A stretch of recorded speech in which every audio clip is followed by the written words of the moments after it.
Beetroot തോരൻ ഉണ്ടാക്കാനായിട്ട് ഒരു beetroot ഒരു സവോള കുനുകുനെ അരിഞ്ഞെടുക്കുക. അതിനുശേഷം പാൻ അടുപ്പത്ത് വെച്ച് പാൻ ചൂടായ ശേഷം എണ്ണ ഒഴിക്കുക. എണ്ണ ചൂടായ ശേഷം ഒരു വറ്റൽമുളക്, കുറച്ച് കടുക്, കുറച്ച് കറിവേപ്പില, ഇതെല്ലാം നമ്മുടെ ആവശ്യത്തിനനുസരിച്ച് ചേർക്കാവുന്നതാണ്.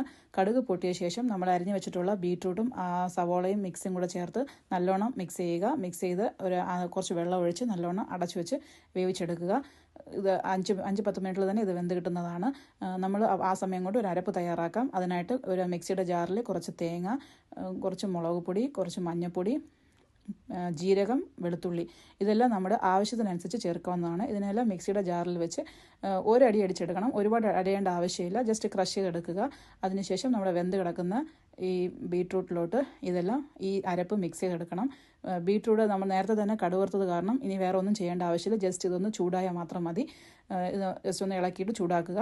ഇപ്പോൾ നമ്മുടെ സ്വാദിഷ്ടമായിട്ടുള്ള ബീട്രൂട്ട് തോരൻ റെഡിയായി കഴിഞ്ഞു. എല്ലാവരും ട്രൈ ചെയ്ത് നോക്കണേ.